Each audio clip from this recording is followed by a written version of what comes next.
Olá pessoal, tudo bem? Esse é o nosso terceiro vídeo, da nossa série acerca da família.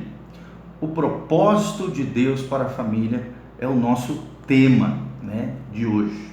Só lembrando um pouquinho, nós vimos no último encontro que Deus é o criador da família, Deus é o dono da família, Deus determinou um propósito para a família e a família existe para Deus. Tudo isso baseado em Romanos 11:36. Então, segure-se aí na sua poltrona, na sua cadeira, vamos aprender mais acerca dessa série abençoadíssima sobre a família. Tema tão pertinente, tão importante, tão relevante nos dias atuais, onde a família tem sido solapada, destruída, esfacelada, arrebentada, porque muitas vezes falta fundamento, falta construir os nossos lares, as nossas famílias, sobre a rocha eterna, que é Jesus de Nazaré como centro, e os princípios eternos do reino de Deus sendo estabelecidos no nosso lar, na nossa casa e na nossa família. Então vamos lá, qual é o propósito de Deus para a família? Por que Deus instituiu o casamento? Para que deu uma esposa a Adão? Por que os fez uma só carne? Essas respostas que nós vamos procurar responder para vocês nesse dia tão especial, em nome de Jesus. Primeira coisa, Deus tem um propósito eterno para a família. Desde antes da fundação do mundo, Ele determinou ter uma família de muitos filhos, semelhantes a seu Filho Jesus. Esse é o eterno propósito de Deus, ter uma família de muitos filhos, semelhantes a Jesus. Pastor, mas onde é que está baseado isso? Em Romanos 8:29. Olha o que a Bíblia diz. Romanos 8:29. Porquanto aos que de antemão conheceu, também os predestinou para serem conforme a imagem de seu Filho. Que Filho? Jesus Cristo. A fim de que ele seja o primogênito entre muitos irmãos. Olha só o que Paulo também fala em Efésios 1:4-5. Assim como nos escolheu nele, ou seja, em Cristo, antes da fundação do mundo, para sermos santos e irrepreensíveis perante Ele, e em amor, nos predestinou para Ele, para a adoção de filhos, por meio de Jesus Cristo, segundo o beneplácito da sua vontade, para louvor da glória da sua graça, que Ele nos concedeu gratuitamente no amado. O tema do propósito eterno de Deus, é muito claro. Nós já tivemos uma série de estudos, chamada série de estudos Fundamentos da Fé, onde nós falamos acerca do alvo, o eterno propósito de Deus, qual é o alvo de Deus para o ser humano. Você também pode ver naquele nosso videozinho. A família existe então em função de um propósito eterno de Deus. Ela está inserida nesse propósito eterno que foi elaborado desde antes da fundação do mundo. E a família serve para cooperar com essa realização do propósito eterno de Deus. Deus quer ser pai de uma grande família. Malaquias mostra o propósito de Deus ao fazer do homem e da mulher uma só carne, quando ele diz o seguinte, presta atenção, Malaquias 2:15. E não fez ele somente um, ainda que ele sobejava espírito? Está perguntando o profeta. E por que somente um? Não é que buscava descendência piedosa? Portanto, guardai-vos em vosso espírito, e que ninguém seja infiel para com a mulher da sua mocidade.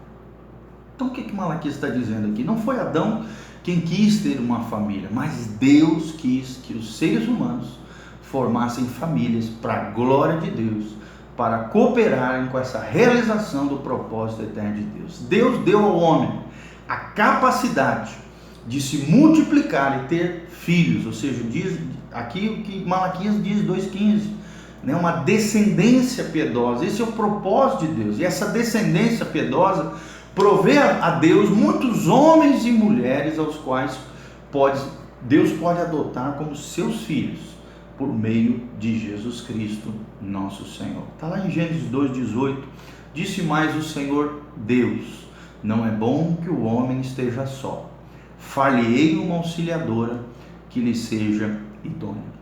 Ou seja, Deus não deu ao homem uma simples companheira, uma mulher como acessório, jamais, mas uma ajudadora idônea, uma companheira fiel, para que neles e através deles pudessem realizar o seu plano e o seu projeto eterno para toda todos os seres humanos. A família, então, é isso, querida, ela foi planejada para Deus.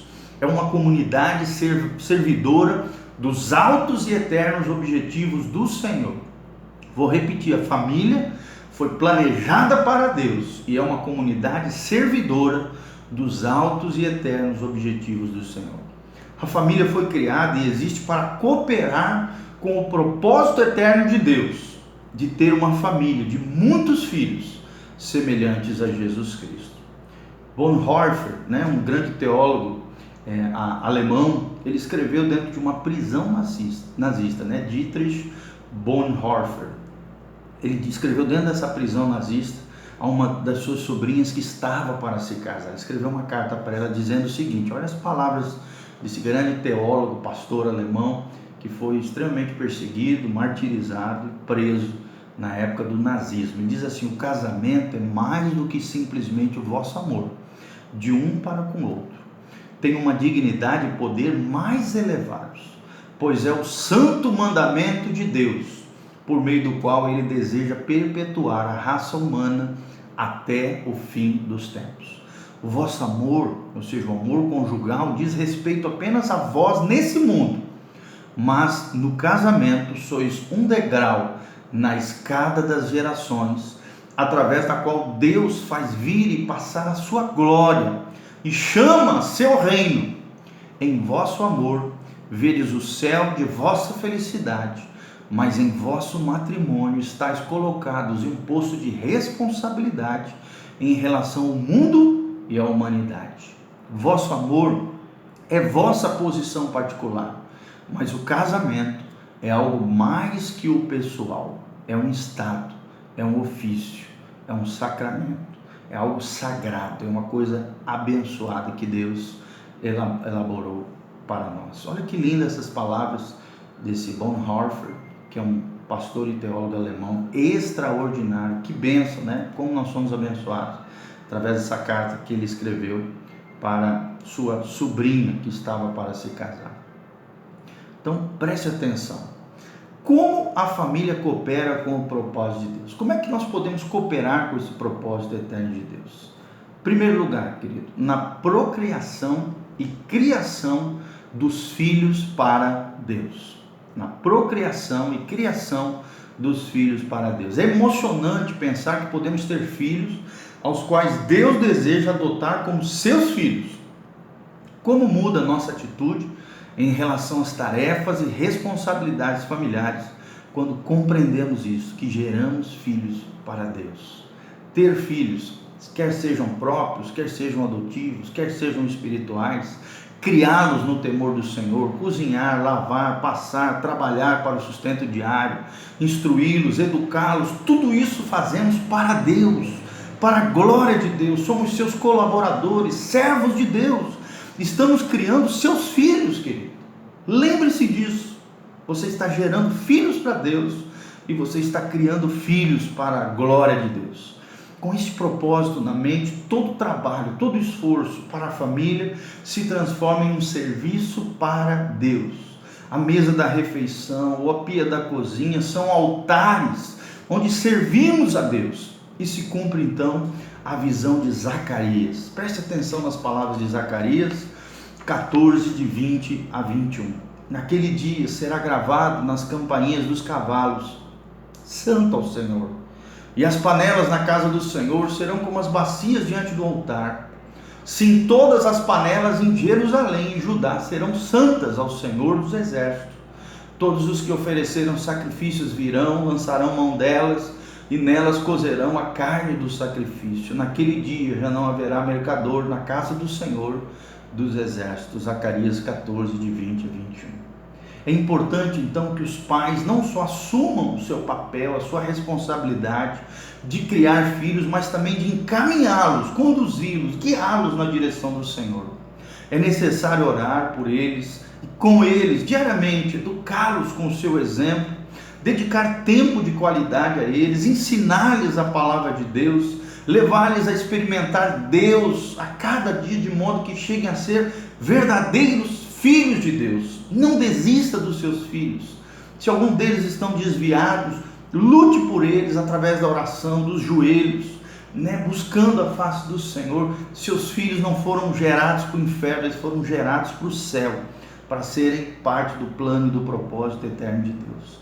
O casal que vai ao casamento com o propósito de obter esses benefícios do matrimônio, com esse entendimento, dificilmente chegará a ser feliz, né? Se realmente tiver motivações escusas, situações equivocadas, dificilmente vai ser feliz. Mas se seu coração, seus propósitos forem eternos, descobrirá que ao viver em família não encontrará apenas benefícios, mas também trabalhos, responsabilidades, dificuldades, lutas e sofrimentos.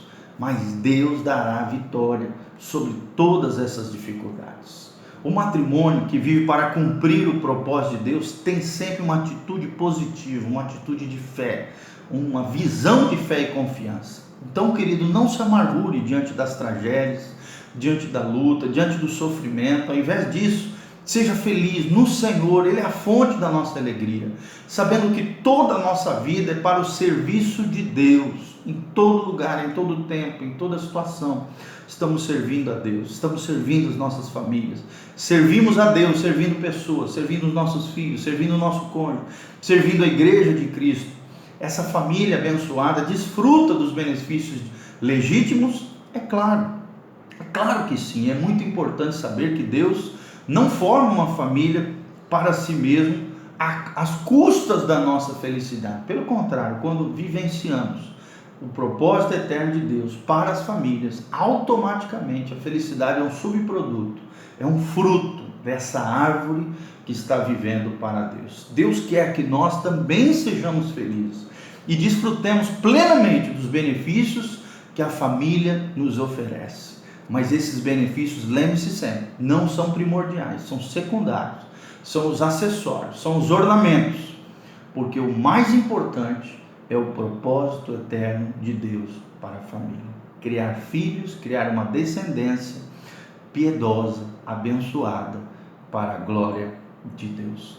E os casais que não podem ter filho, como é que fica? Todos os casais podem ter filhos, seja por gerá-los ou então adotá-los. Há tantas crianças que precisam de pais? É claro que sim. E eu te incentivo a isso. Se você tem qualquer tipo de dificuldade de gerar filhos, procure, né, a adoção. É maravilhoso isso. E os que não se casam, como é que ficam?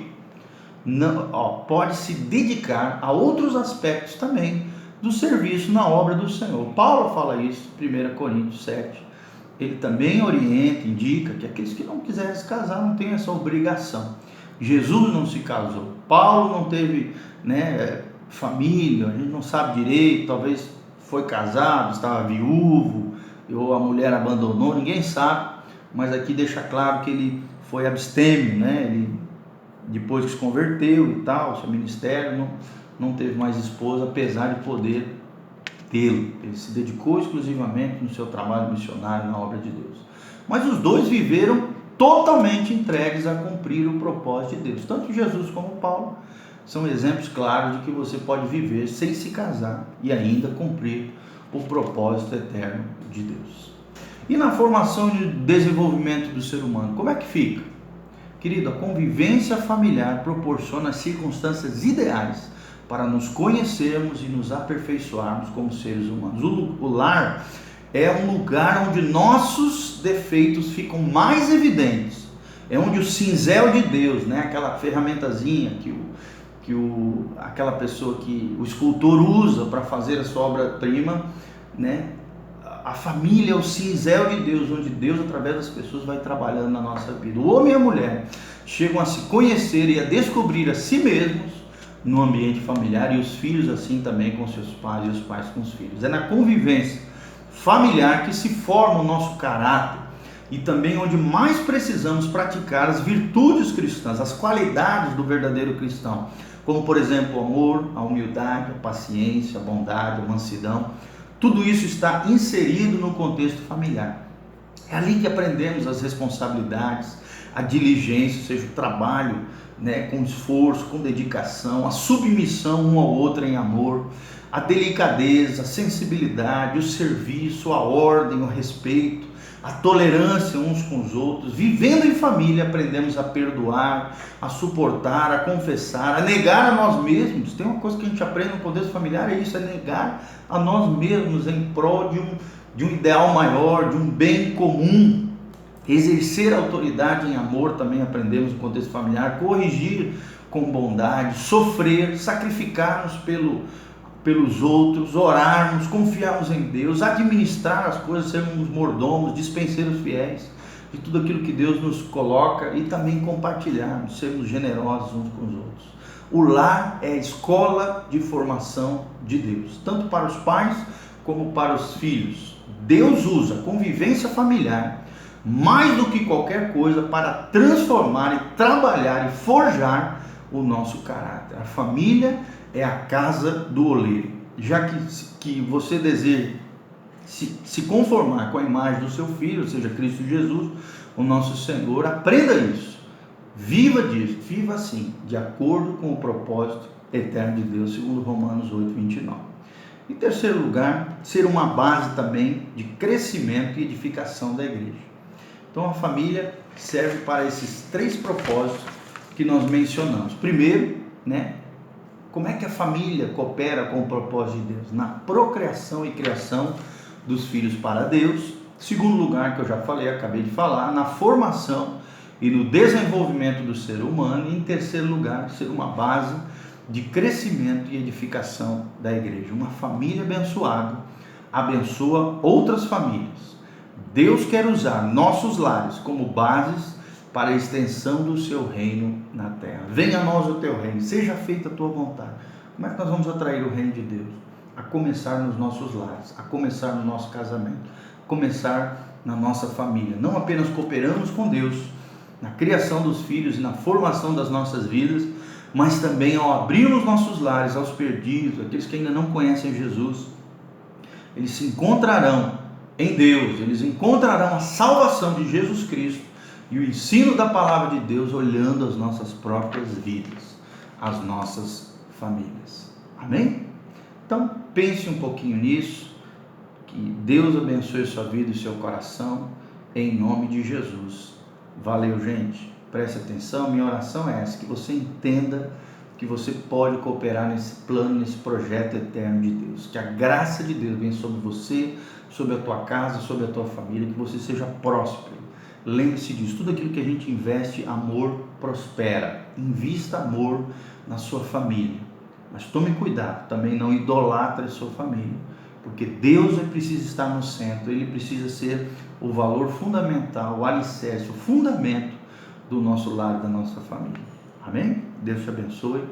Um beijo, curta lá o nosso vídeo, compartilhe, curte lá o nosso facebook.com/meditando em Deus. Amém.